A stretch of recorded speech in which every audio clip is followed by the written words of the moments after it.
Hola a todos, todas y todes, ¿cómo están? Bienvenidos a Que Otros Sean lo Normal, el micro de lecturas diversas de Radio Viral. Yo soy Adri y me encantaría poder compartir con ustedes hoy una lectura que va de la mano de la lectura de la semana pasada.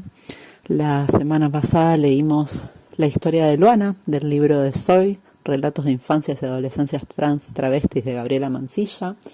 Era en la voz de Luana escuchar cómo había vivido su infancia, su adolescencia, cómo estaba transitando, qué era lo que le pasaba, cómo venía su experiencia.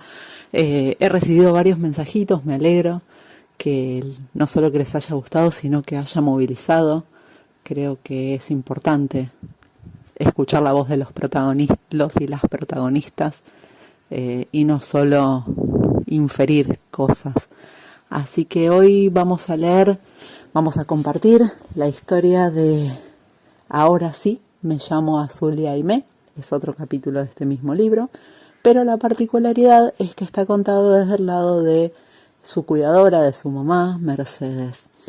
Es la otra visión, ¿no? De cómo se vive en una familia la identidad trans y travesti y cómo es esto en las infancias en particular. Bueno, compartimos un ratito del texto y después hacemos alguna reflexión final. Ahora sí, me llamo Azul Aimé.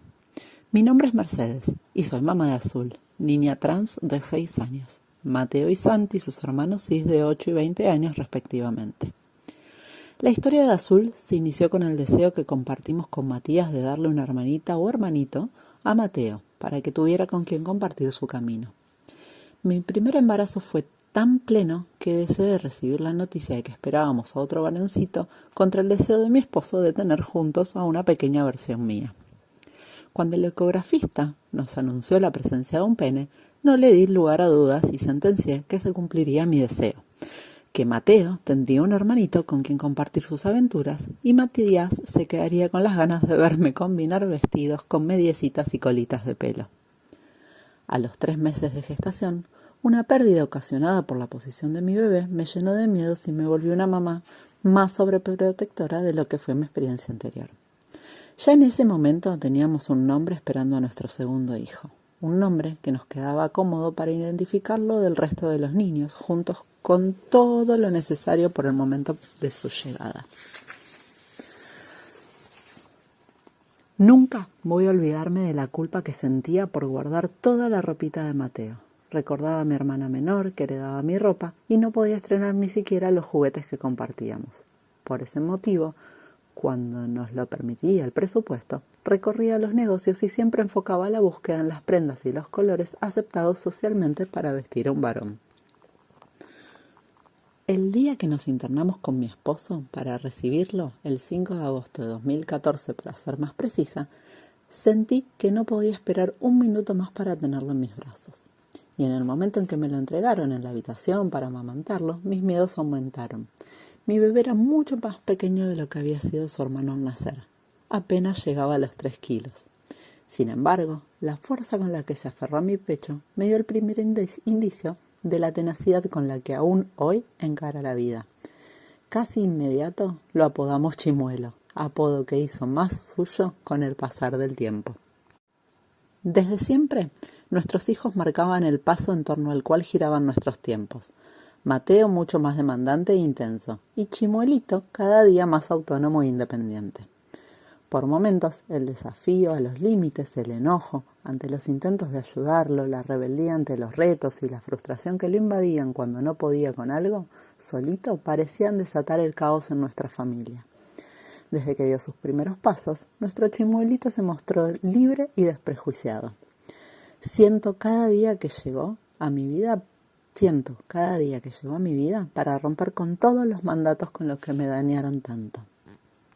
Desde sus 2 años, abrazando muñecas y enamorado de las princesas de las películas, manifestaba sin palabras su ser diferente en un mundo binario. En ese entonces, yo no sabía que tenía una hija trans. Lo dejaba elegir sus juegos y juguetes, pero al mismo tiempo replicaba los estereotipos con los que me criaron. Yo no veía a una niña, veía a un niño con la libertad suficiente como para elegir sus propios juegos. La misma libertad que no se me dio de niña. Recuerdo haber sentido una gran confusión al reconocerme poco demostrativa en algunas oportunidades. Eso fue lo que me llevó a cambiar los mandatos con los que se estructuraron mis percepciones. Si yo no me sentía cómoda demostrando afecto con besos y caricias, era porque no recuerdo haber sido besada y acariciada lo suficiente. No sabía cómo, pero sí podía reconocer que tenía que ser una mamá diferente de la que tuve, para criar niñeces más libres y felices de lo que yo fui. Mis hijos tenían siempre el pelo muy cortito, porque así era como yo quería que lo tuvieran. Y si alguna vez manifestaron no querer cortárselo, no estaba en mis planes escuchar ni siquiera sus deseos. Pensaba que eran solo caprichos y que eran muy pequeños para saber qué era lo más conveniente y práctico para ellos. Cuando veo hoy sus fotos en los recuerdos que se me presentan a diario, no entiendo cómo pude estar tan ciega ante tantas señales. Hace un par de meses, Azul se vio a sí misma en uno de los recuerdos y me dijo: ¿Ese es Mateo? No, le respondí, ese eras vos de pequeñita. Ah, ¿cuando vos pensabas que yo era un nene? Sí, amor, cuando todavía no nos dábamos cuenta que eras Azul. Esos son los instantes en los que se me hace un nudo en la garganta y la abrazo en busca de una reparación para las violencias que en ese entonces ni siquiera reconocía como tales. Cuando mi hijo tenía 5 años, después de haber leído Yo nena, yo princesa, mi negación era tan grande que solo me enfocaba en las diferencias con la historia que Gabriela Marsilla relataba, para no terminar de ver lo que para muchas personas de mi entorno era obvio. En una capacitación de infancias libres, una actividad propuesta por Victoria Lagos me quebró en 1000 pedazos. Solo recuerdo que no podía dejar de llorar. Todavía lloro hoy al rememorarlo para poder compartirlo. A medida que pronunciaban el yo soy, me conectaba un poco más con mi pequeño chimuelito, fuerte y valiente, decidido a pararse ante el mundo para declarar su ser libre. Al finalizar la capacitación con mi esposo, nos acercamos al equipo interdisciplinario y varios de sus miembros, con una calidez con la que no estaba familiarizada, nos invitaron a participar de la última jornada anual de familias de niñeces y adolescencias trans y travestis. Llegado el día de la jornada, viajamos poco más de 2 horas.